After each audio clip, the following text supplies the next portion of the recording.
안녕하세요. 우리 광주제일교회 성경 디딤돌 신구약 개론 강의에 들어오신 또 함께 해주신 모든 성도님들께 진심으로 감사드립니다. 정말 잘 오셨습니다. 자, 이제 우리 강의를 시작하려고 하는데요. 먼저 우리가 확인할 것이 하나 있습니다. 여러분, 성경이 우리 손에 딱 들려 있잖아요. 여러분, 우리 손에 들려 있는 이 성경이 어떤 책이죠? 네, 명명백백한 하나님의 말씀입니다. 하나님께서 우리에게 하나님의 사랑과 계획과 약속과 뜻을 보여주시기 위해서 우리에게 주신 책, 그리고 하나님께서 우리를 직접 만나시기 위해 만남의 통로로 주신 책이 바로 우리 손에 들려있는 성경입니다. 그런데 우리가 이 성경을 공부하기 전에 먼저 확인할 것 한 3가지 정도가 있다고 생각을 하는데요. 첫 번째는 이 성경이 우리 손에 오기까지 그 과정이 결코 쉽지 않았다는 겁니다.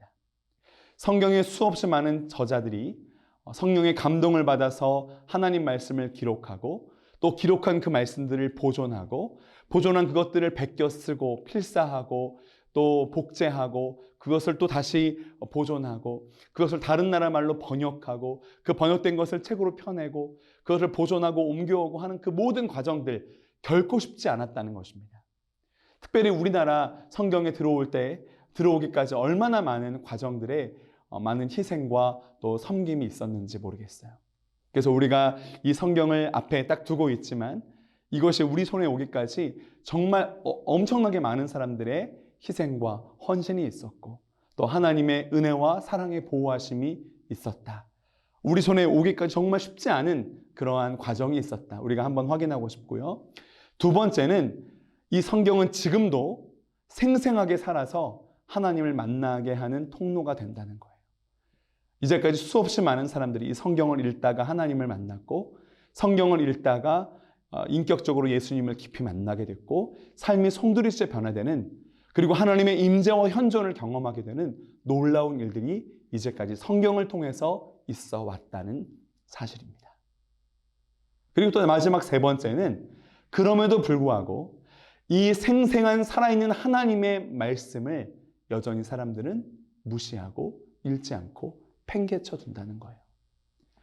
이 책을 읽고 만나면서 하나님을 경험할 수 있고 나와 함께 하시는 하나님의 임재와 현존을 분명히 체험할 수 있음에도 불구하고 이 책을 읽다가 예수님을 경험할 수 있음에도 불구하고 이 책을 읽지 않아서 많은 사람들이 여전히 불안과 초조함 가운데 살아가는 현실. 그래서 우리의 이 강의의 목적이 정확하게 드러납니다. 우리가 오늘부터 이 성경 전체를 대략적으로 살피면서 성경의 숲을 보는 이유는 성경 전체의 흐름과 윤곽을 파악함을 통해서 길을 잃지 않고 이 성경의 숲 속에 계신 하나님을 더욱 사모함으로 더욱 자주 더욱 깊이 만나기 위함입니다. 그래서 이 성경을 통하여 하나님의 임재 현존을 경험하는 이 놀라운 은혜와 축복을 받아 누리게 되시는 우리 강의에 참석한 모든 성도님들 되시기를 마음 다해 축복합니다. 자, 먼저 성경의 구조를 한번 보려고 하는데요. 자, 여러분 성경이 몇 권으로 되어 있죠? 네, 여러 가지 대답들이 나오실 텐데 성경은 한 권이죠. 예, 한 권 되어 있습니다. 근데 이것을 크게 우리가 2권으로 나눌 수 있어요. 신약과 구약. 그리고 이 더 세분하면 총 몇 권으로 되어 있죠? 66권입니다. 자, 그래서 우리가 구약의 39권, 신약의 27권, 그래서 우리가 보통 구구단을 외우죠. 어떻게 하죠? 3, 9, 27, 예, 이렇게 해서 총 66권인데 맨 처음에 위치한 책은 창세기, 맨 마지막에 위치한 책은 요한계시록입니다. 이 구약과 신약을 어떻게 배분했냐? 이 책 전체 그냥 막 갖다가 집어넣은 것이 아니라 주제와 종류에 맞는 구조에 따라 배치가 되었습니다. 먼저 구약 39권을 한번 살펴볼 텐데요. 우리가 구약 전체의 구조를 보기 위해서 이 숫자를 알아야 됩니다. 5, 12, 5, 5, 12. 예, 여러분 이게 뭘까요? 자, 성경의 맨 처음 책은 창세기입니다. 줄여서 창인데 우리가 성경을 공부하면서 각 책들의 약어를 알아야 됩니다. 한자로 되어 있는 약어, 그것도 한번 공부할 텐데요. 자, 우리 창세기는 약어로 창, 이렇게 쓰죠. 창세기, 하나님께서 세상을 창조한 이야기 이런 뜻입니다. 그렇죠? 그래서 창세기는 전반부와 후반부 나눌 수 있는데 전반부는 1장부터 11장까지 우리가 알고 있는 천지창조, 에덴 동산, 아담과 하와의 범죄, 이어진 가인의 범죄, 그리고 노아의 방주 사건, 바벨탑 사건의 이야기를 들 수 있습니다. 여러분 여기까지인데요.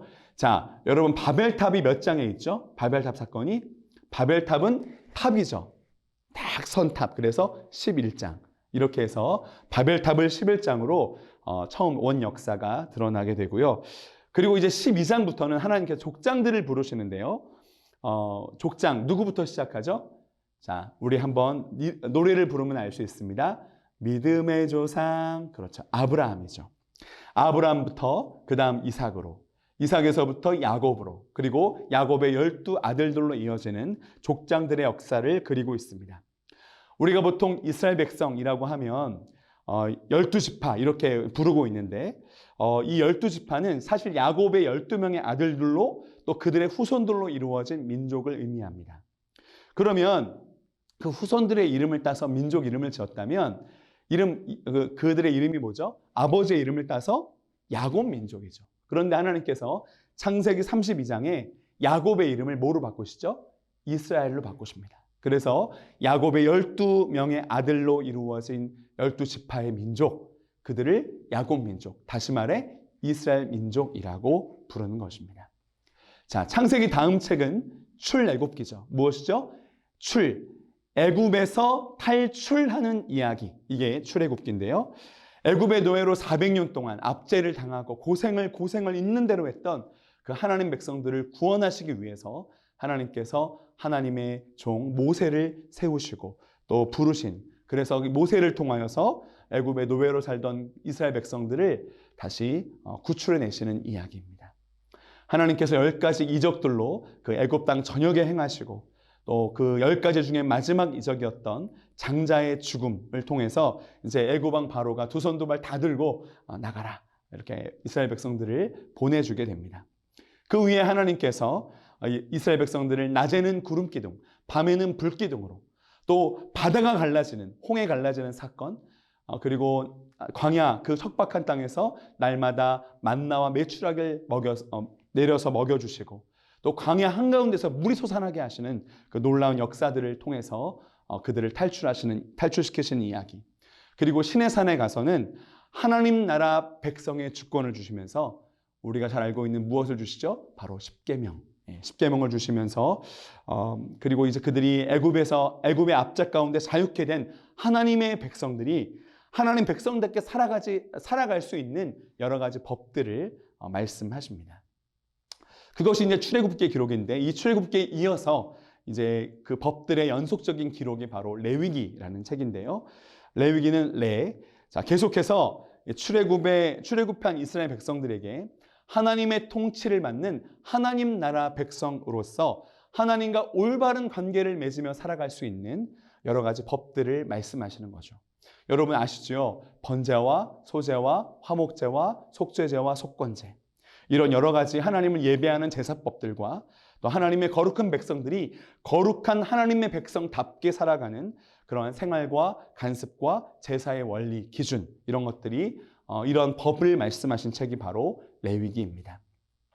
그 다음 나오는 책은요, 민수기인데 우리가 성경에 보면 여자 이름으로 된 성경 제목들이 몇 가지 있죠. 총 3권입니다. 첫 번째는 에스더, 두 번째는 룻기, 룻기와 에스더, 두 여인이죠. 또 한 권 있습니다. 뭐죠? 민수기.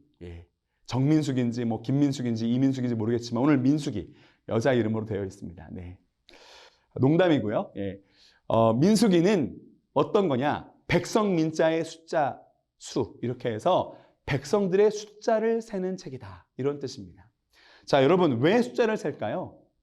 여러분 출애굽한 이스라엘 백성들이 애굽을 나와서 약속하신 가나안 땅으로 바로 들어가면 되는데 아직 준비가 안 되었죠. 아직도 애굽의 노예로 살던 그 노예 근성들을 버리지 못한 거예요. 그래서 하나님 백성으로서의 정체성을 그들이 아직 갖지 못하였기 때문에 하나님께서 그들을 40년 동안 광야에서 이리저리 옮겨 다니게 하시면서 하나님의 백성 훈련을 시키십니다. 여러분, 그러니 그 척박한 광야에서 얼마나 많은 일들이 있었겠어요. 얼마나 위험하고 또 고생스러운 일들이 많았겠어요. 그러니까 우리 백성들이 잘 있나, 누구누구 있나 숫자를 세는 것이죠. 네, 그렇게 광야 40년 동안 이 이스라엘 백성들이 하나님의 백성이 되기 위한 훈련을 받았던 이야기, 그 이야기들이 바로 이 민수기에 담겨 있는 것입니다. 그 다음에 책은 신명기, 신인데요. 신명기는 약속의 땅 가나안 바로 앞에까지 갔었던 그 출애굽의 지도자, 이 모세의 마지막 유언의 책입니다. 여러분, 신명기는 신, 되풀이할 신, 그리고 명령명. 그래서 이제까지 창세기, 출애굽기, 레위기, 민수기까지 하나님 백성들이 어떻게 살아야 되는가, 이 하나님 백성들의 법을 말씀하신 그 하나님 백성의 살아가는 법, 이 법들을 약속의 땅 가나안에 너희가 들어가게 되면 너희가 이 하나님의 법, 이 명령대로 순종하면 산다. 그렇지만 너희가 만약에 불순종하고 이 법을 버린다라고 하면 너희는 저주를 받고 멸망하게 된다라고 하는 이 하나님의 말씀을 다시 한번 거듭해서 말씀하는 것이죠. 이제까지 이스라엘 백성들을 애굽에서 탈출시키고 인도해온 이 모세가 얼마나 마음이 뜨거웠겠어요. 얼마나 하나님 백성들이 살았으면 좋겠다, 멸망당하지 않았으면 좋겠다는 마음이 있었겠어요. 그래서 이 모세 안에 있던 하나님 명령대로 살면은 산다라고 하는 이 모세 안에 있던 뜨거운 하나님을 향한 마음들, 백성을 향한 마음들이 드러난 뜨거운 유언의 책이라고 할 수가 있습니다. 여기까지 5권, 창세기, 출애굽기, 레위기, 민수기, 신명기, 이렇게 5권의 책이 바로 구약 성경의 첫 번째 묶음인 무엇이죠? 율법서라고 할 수 있습니다. 우리가 율법서 5권은 보통 모세가 기록한 5개의 경전, 그래서 우리가 모세오경이라고 그렇게 부르죠. 자, 이렇게 첫 번째 묶음, 우리 율법서를 보았고요. 두 번째 묶음은 역사서입니다. 역사서의 첫 번째 책이 여호수아인데요. 여러분, 여호수아는 줄여서 뭘까요? 자, 1번 여, 2번 호, 3번 수. 뭘까요? 네, 3번 수입니다. 여 아니고 수라는 거 기억해 주시고요.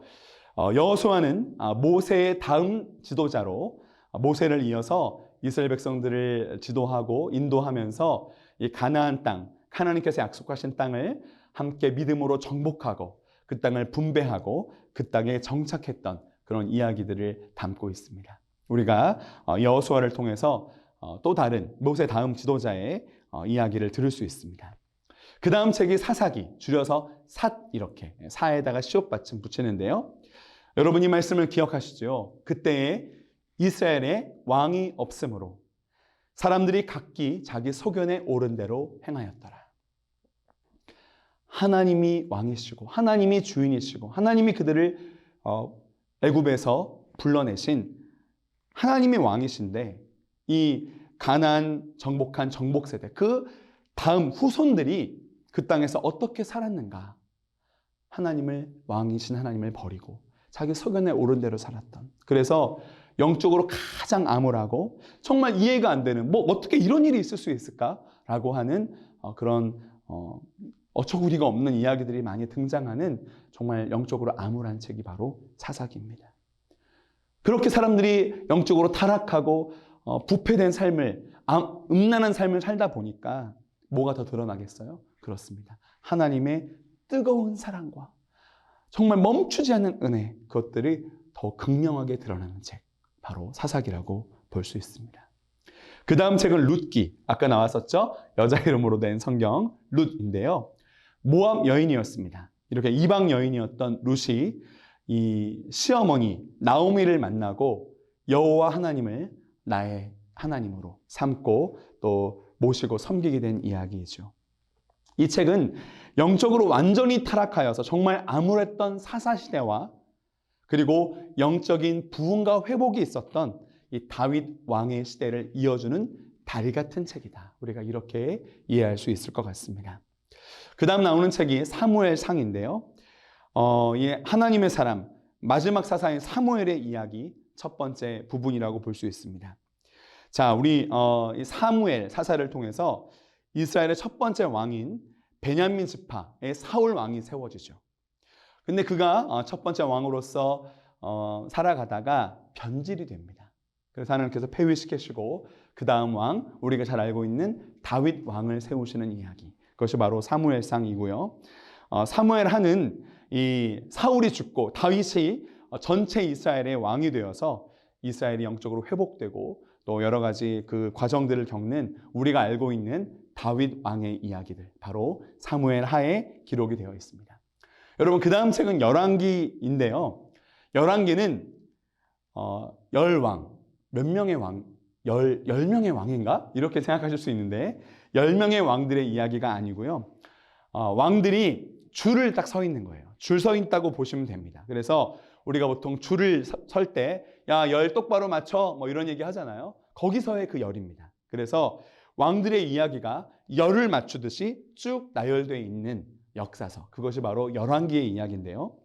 자, 사무엘상과 사무엘하 이야기에서 첫 번째 왕 사울과 그 다음 왕 다윗, 그리고 거기까지 이야기였다면 이 열왕기에서는 이제 다윗의 다음 왕인 솔로몬, 다윗의 아들 솔로몬의 이야기부터 시작을 합니다. 그래서 쭉 역사가 이어지다가 이 솔로몬이 지혜 왕으로 잘 통치하다가 이 솔로몬이 변질되게 되죠.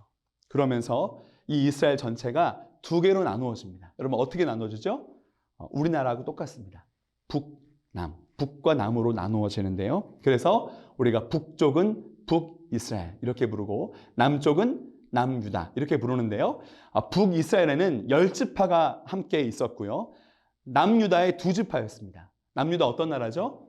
물론 유다 지파와 그 다음에 베냐민 지파, 이렇게 2지파가 남유다에 속하게 되고 나머지 10지파는 다 북이스라엘에 속하게 됩니다.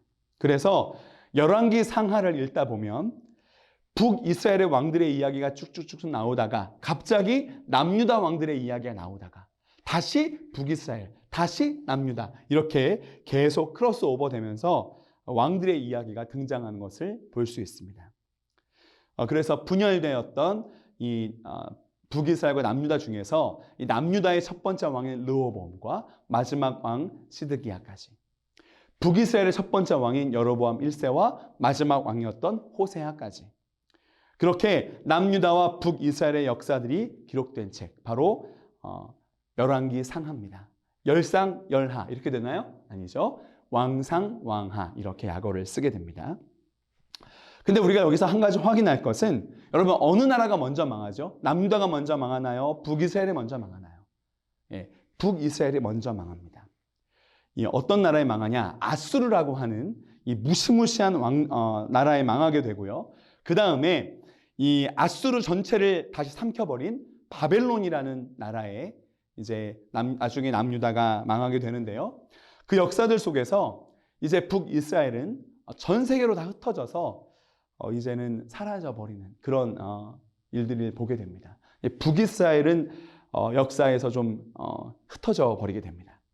남아있던 유다 지파와 베냐민 지파, 나중에 이 남유다가 바벨론에 이제 포로로 끌려가게 되면서 이제 바벨론은 포로로 끌려가는데 포로로 끌려갈 뿐 말살당하지는 않습니다.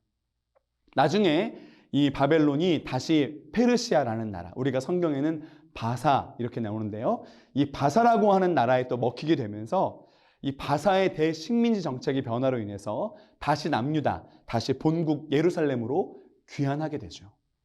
자, 이때 남유다는 하나님 백성의 정체성을 다시 회복하고 성전 중심, 하나님 중심의 신앙 공동체로의 회복을 꿈꾸게 되는데요. 그러한 의도로 다시 역사를 편집하여 쓴 책이 바로 역대기의 책입니다. 역대상, 역대하. 여러분, 줄여서 역상, 역하인가요? 아닙니다. 대상, 대하 이렇게 되죠. 자, 이 역대기, 역대상하에는 어느 나라 왕들의 이야기로 중점이 될까요? 그렇죠. 남유다 왕들입니다. 그래서 남유다 왕들을 중심으로 역사가 재편성되게 되고 이스라엘 역사를 다시 기록하게 되는데요. 그 책이 바로 역대상하입니다. 그 다음에 이제 나오는 역사서가 3권 남았죠. 여러분, 이렇게 생각하시면 됩니다. 한번 따라해 보실까요? 스느에. 스느에. 뭘까요? 에스라, 느헤미야, 에스더입니다. 자, 에스라와 느헤미야는 본래 한 권인데요. 자, 무엇이냐면 바벨론에서 포로로 끌려갔던 남유다 백성들, 유다인들이 다시 본국으로 귀환하는 이야기를 쓰고 있는 책이 바로 에스라 느헤미야입니다. 이 백성들이 제3차에 걸쳐서 귀환하게 되는데요. 크게 보면 이렇게 나눌 수 있습니다. 1차는 스룹바벨과 함께 성전을 재건한 이야기. 2차는 에스라와 함께 신앙을 재건한 이야기. 3차는 우리가 잘 알고 있는 느헤미야와 함께 성벽을 재건한 이야기라고 볼 수 있죠. 자, 그래서 이렇게 귀환과 재건의 이야기, 그것이 바로 에스라와 느헤미야입니다. 마지막 에스더는 뭐냐? 에스더는 유대인들이 바사의 통치 아래 거하고 있을 때 유대인들을 완전히 제거하고 말살시키려는 이 하만이라는 사람의 음모가 있었는데요. 이 음모가 유대인의 한 여인이었던 에스더가 이 바사의 아하수에로 왕의 왕비가 되면서 완전히 역전되어 버리고 유대인들이 구원을 받는 이야기. 그 안에서 하나님이 어떻게 역사하셨는지 보여주는 책이 바로 에스더입니다. 이렇게 총 12권의 묶음이 두 번째 묶음, 바로 역사서의 묶음이고요. 그 다음 나오는 묶음 바로 시가서입니다. 시가서는 총 5권인데요. 첫 번째 책은 욥기죠. 여러분, 깊은 고난 속에서 하나님을 더욱 선명하게 만나고 경험하게 된 사람, 욥의 이야기, 바로 욥기입니다. 욥은 아까 우리가 보았던 족장, 창세기에서 보았던 아브라함과 동시대의 사람인데요. 이런 것입니다. 왜 의로운 사람에게도 고난이 있는가에 대한 문제를 깊이 다루고 있는 아주 깊이 있는 그런 책입니다. 다음은 여러분 잘 알고 계신 시편인데요.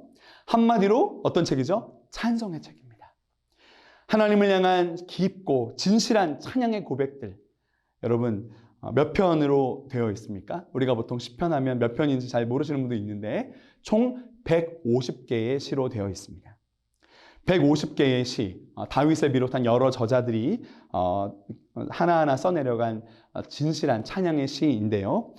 그리고 이 시편은 150개의 시가 5권으로 구성이 되어 있습니다. 여러분, 우리가 성경 개론 공부하면서 시편이 5권으로 편성돼, 이 정도는 우리가 알아야 되잖아요. 예. 5권. 1편부터 41편까지 1권. 42편부터 72편까지 2권. 73편부터 89편까지가 3권. 그 다음에 90편부터 106편까지가 4권. 107편부터 150까지, 50편 마지막 시까지가 5권. 이렇게 해서 총 150개의 시가 5권으로 구성이 되어 있다. 우리가 이렇게 이해하고 가면 될 것 같습니다. 시편에 담겨있는 이 시 하나하나는 정말 깊은 영적인 생명력과 회복력을 가지고 있는 아름다운 영적 시들입니다. 우리가 시편을 묵상하면서 하나님을 더 깊이 가까이 만나게 될 수 있을 줄 믿습니다. 그 다음 시가서는 지혜의 책 잠언인데, 여러분 잠언 잘 알고 계시죠? 잠언은 하나하나 정말 깊은 지혜를 담고 있는 책인데, 여러분 몇 장으로 되어 있죠? 잠언이 31장으로 되어 있습니다. 자, 31장으로 되어 있으니까 잠언은 하루에 한 장씩, 한 달에 한 번씩 읽고 묵상하면서 지혜를 배워나갈 수 있는 귀한 지혜의 책이라고 보면 될 것 같습니다. 다음은 전도서인데요. 이 땅에서 살아가는 우리의 인생이 얼마나 헛되고 허무한 것인지, 그렇기 때문에 사람의 본분, 사람이 정말 살아내야 하는 인생의 본질은 생명과 복의 근원 대신 하나님을 경외하고 그의 모든 명령을 지키는 것임을 기록하고 가르쳐주는 그런 책이 바로 전도서입니다. 그 다음 시가서는 아가서인데요.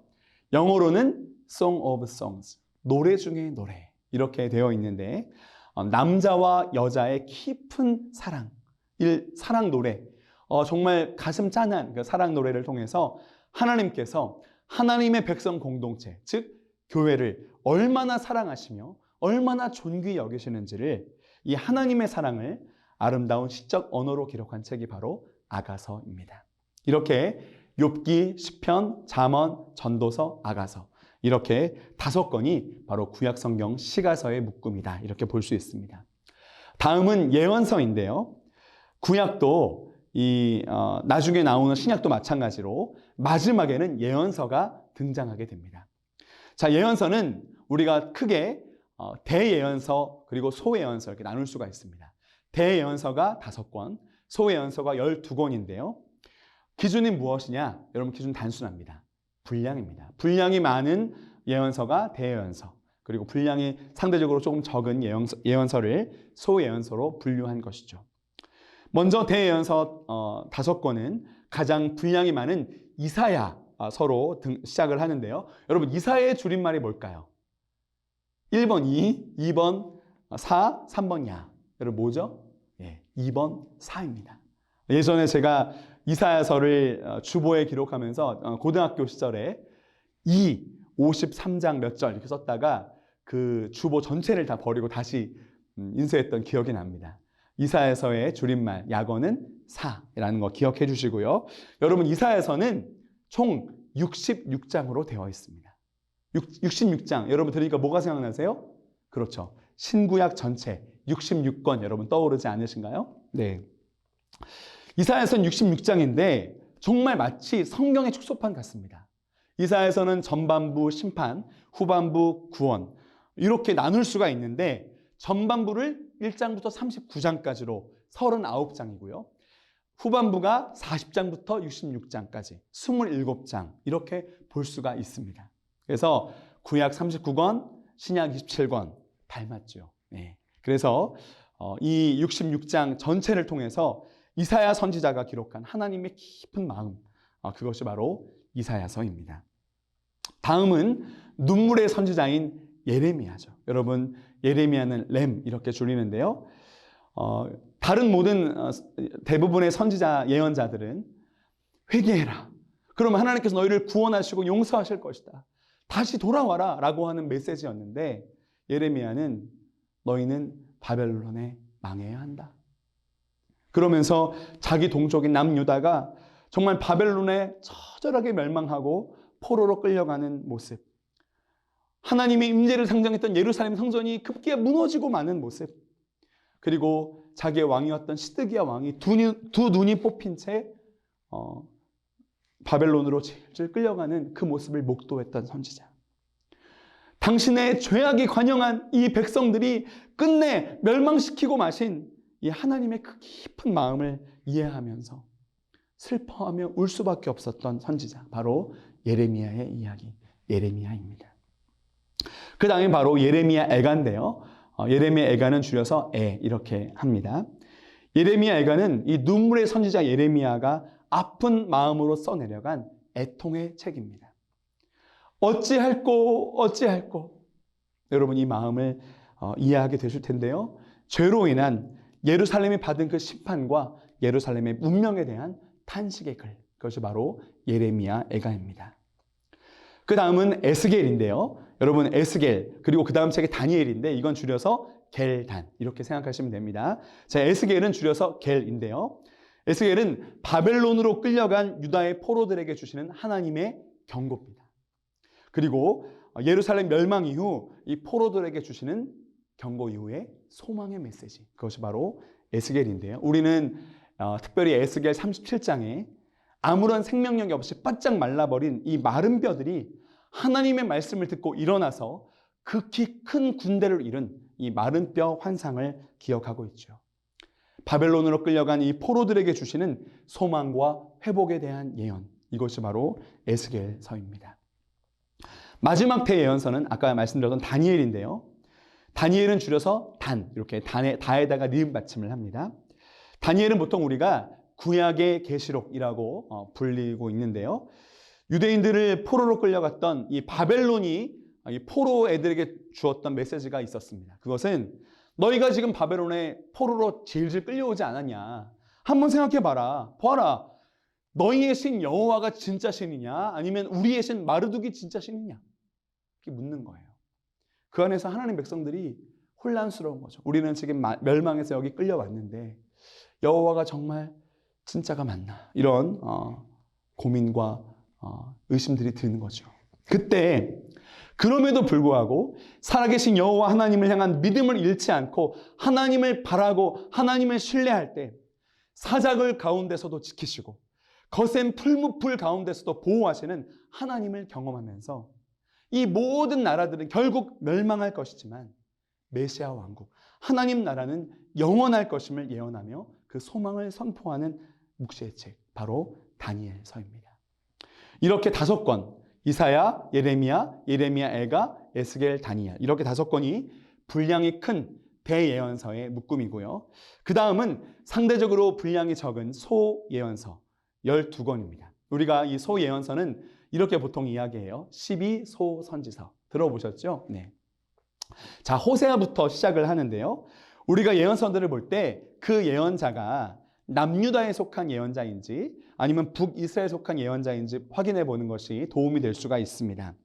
앞에서 말했던 대예언서, 이사야, 예레미야, 또 이런 에스겔, 다니엘 이런 책들은 모두 남유다에 속했던 예언자들의 책이고요. 여기 호세아, 이 호는 그 북이스라엘에 속하여서 북이스라엘을 향해서 예언했던 선지자입니다. 여러분, 북이스라엘이라고 하는 나라는요, 처음 시작부터 마지막까지 끝까지 죄를 범하고 죄와 죄를 거듭하던 나라가 바로 북이스라엘이에요. 이 죄악이 많은 북이스라엘, 하나님께서 그럼에도 불구하고 버리지 못하시고 절대로 포기하지 않으시고 끝까지 사랑하시는데요. 그 사랑이 얼마나 아프고 힘든 사랑인지 이 호세아 선지자를 당시에 음란한 창녀였던 고멜과 결혼하여 자녀를 낳게 하심으로 이 하나님의 그 아픈 마음을, 그럼에도 불구하고 사랑하시는 하나님의 마음을 삶으로 경험하게 하시죠. 이 하나님의 포기함 없으신 절절한 그리고 여전한 사랑에 대한 정말 가슴 뜨거운 고백이 바로 호세아서입니다. 다음은 요엘인데요. 요엘은 줄여서 욜 이렇게 합니다. 요엘은 크게 전반부 메뚜기 재앙, 후반부 여호와의 날에 대한 기록, 이렇게 우리가 좀 이해하면 될 것 같은데, 메뚜기 떼가 온 땅을 황폐하게 만드는 것처럼 북방의 거대한 군대가 온 땅을 삼켜버릴 것이다 라고 경고한 뒤에 여호와의 날, 다시 말하면 하나님께서 역사하시며 심판하시며 구원하실 날이 있다, 그 날이 올 것이다 라고 예언하는 책, 바로 요엘서의 말씀입니다. 다음은 아모스는 줄여서 암인데요. 자, 아모스는 이 북이스라엘의 평민 출신 선지자입니다. 그래서 이 북이스라엘이 가장 부강했지만, 가장 부유했지만 가장 극심하게 타락했었던 여로보암 2세 왕, 그때 정의와 공의가 사라지고 가난한 자들이 압제당하고 정말 극심한 고난과 어려움에 처해 있음에도 불구하고 그들을 향해서 전혀 그것을 공감하지 못하고 무감각해져 버린 이 북이스라엘 사람들을 향한 하나님의 심판을 선포하는 책이 바로 아모스서입니다. 우리가 잘 알고 있지요. 오직 정의를 물같이 공의를 마르지 않는 강같이 흐르게 할지어다. 이것이 바로 아모스의 메시지입니다. 그 다음 오바댜인데요. 오바댜서는 단 한 장의 책으로 기록되어 있습니다. 그래서 구약의 예언서 가운데 가장 짧은 책인데요. 이 오바댜는 에돔, 야곱과 에서 할 때 그 에서의 후손인 에돔 민족을 향한 심판의 메시지인데요. 형제인 이스라엘을 끊임없이 괴롭혔던 에돔의 죄악을 심판하시고 이스라엘을 회복시켜 하나님 나라를 끝내 완성하겠다라고 하는 하나님의 약속을 기록하고 있습니다. 오바댜는 비록 짧은 한 장의 책이지만 이 에돔이라고 하는 나라는 원수인 이방 나라를 대표하고 이 이스라엘은 하나님 나라 백성을 대표하여서 원수들이 마침내 심판을 받게 되고 하나님 나라 백성들이 어떻게 회복되어서 하나님 나라를 완성해 가는지, 어떻게 완성하게 될 것인지, 이 모든 예언서들의 축소판, 이런 책이라고 말할 수 있죠. 그 책이 바로 오바댜이고요. 요나는 요온입니다. 여러분 잘 알고 있죠. 니느웨로 가라 하셨는데 다시스로 도망갔던 선지자. 이 북이스라엘을 거의 학대 수준으로 괴롭혔던 니느웨. 니느웨가 이제 아수르의 수도이죠. 그래서 이 아수르, 그 원수 같은 아수르죠. 북이스라엘 사람인 요나가 보았을 때 정말 감당할 수 없는 이 아수르라고 하는 나라, 여기에 용서와 회복의 메시지를 전하도록 부름받은 요나의 이야기입니다. 이 요나 입장에서는 아수르라고 하면 정말 씹어 먹어버리고 싶은 만큼 싫은 사람들인데 그들이 혹시 용서받게 될까봐, 혹시 회복되게 될까봐 그게 싫었던 것이죠. 그래서 도망쳤다가 하나님의 놀라운 역사로 인해 다시 니느웨로 붙들려 가게 된 그곳에서 온 천지 만물을 속한 모든 사람들을 사랑하시며 구원하기 원하시는 이 하나님의 뜨거운 사랑의 마음, 하나님 사랑의 보편성을 예언한 예언서가 바로 요나서입니다. 그 다음 나오는 책 미가서는 미 이렇게 줄이는데요. 남유다에서 예언한 선지자의 메시지입니다. 여호와와 같으신 이가 누구인가? 그 당시에 각종 종교의식들은 있었지만 하나님을 경외하는 믿음의 본질, 이 신앙은 완전히 사라져버리고 자기 이익에만 눈이 멀어서 가난한 사람들을 착취하고 억압하고 온갖 부패를 일삼던 당시 사람들을 향한 하나님의 심판의 메시지. 그리고 그럼에도 불구하고 이 아브라함과의 맺으신 언약을 잊지 않고 그들을 구원하시는 하나님의 마음을 가슴 절절하게 기록한 예언서, 바로 미가서입니다. 그 다음 나오는 나훔은 요나와 같이 이 니느웨, 다시 말하면 아수르에 대한 하나님의 심판을 선포하는 예언서입니다.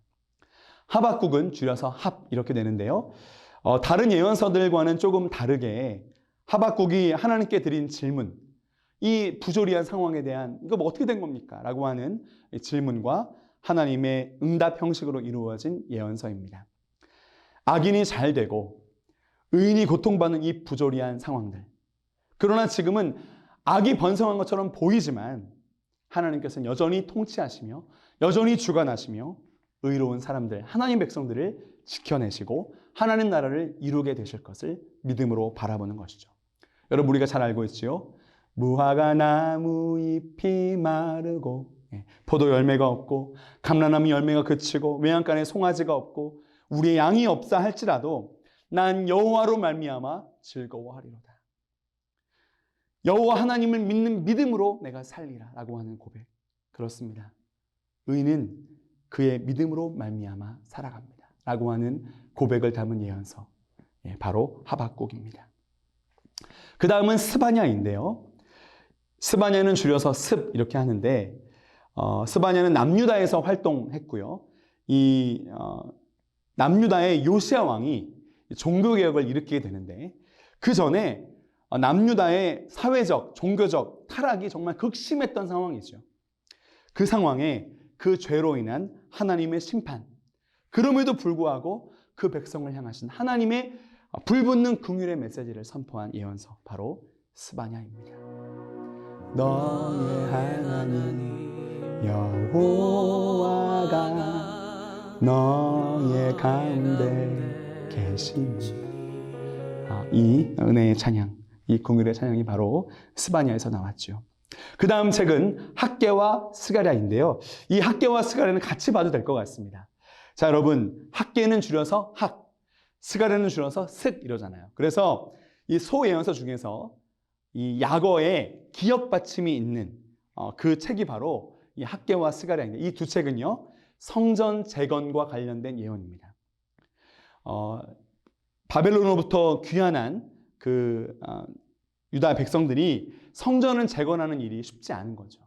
여러 가지 반대에 부딪히고 그때에 그 성전 재건을 멈추지 말라라고 독려하고 격려하시는 하나님의 마음을 기록한 예언서가 바로 학개와 스가랴입니다. 이 말씀을 기억하면 좋겠어요. 이전에 나중 영광이 이전에 이전 영광보다 크리라. 만군의 여호와의 말이니라. 학개와 스가랴였습니다. 그리고 구약의 마지막 책 말라기인데요. 여러분이 말라기가 구약 성경 39권 전체 마지막에 끝에 있어가지고 끝말자, 그래서 말라기인가 이렇게 생각하시는 분도 있는데요. 아닙니다. 선지자의 이름이 말라기입니다. 앞에 나왔던 학개와 스가랴, 이 스가랴의 성전 재건 독려와 그 격려의 메시지로 인해서 성전이 이제 완공이 되었습니다. 그런데 아직도 그 완공된 성전에서 신앙을 회복하지 못하고 죄악된 삶을 유지하면서 하나님을 향해서 이것저것 무관심하고 또 여러 가지 오해를 가지고 있었던 그 백성들에게 총 6번의 계시를 통해서 변증적으로 하나님을 향한 오해들을 풀어내는, 그러면서 하나님의 본심을 드러낸 그런 예언서, 바로 말라기입니다. 자, 이렇게 우리가 소예언서 12권까지 간략하게 살펴보았는데요. 호세아, 요엘, 아모스, 오바댜, 요나, 미가, 나움, 하박국, 스바냐, 학개, 스가랴, 말라기, 이렇게 12권입니다. 자, 여기까지 구약의 39권의 책을 하나하나 대략적으로 살펴보았는데요. 아까 처음에 말씀드렸던 숫자 기억하십니까? 5, 12, 5, 5, 12. 여러분 이제 이해가 되시죠?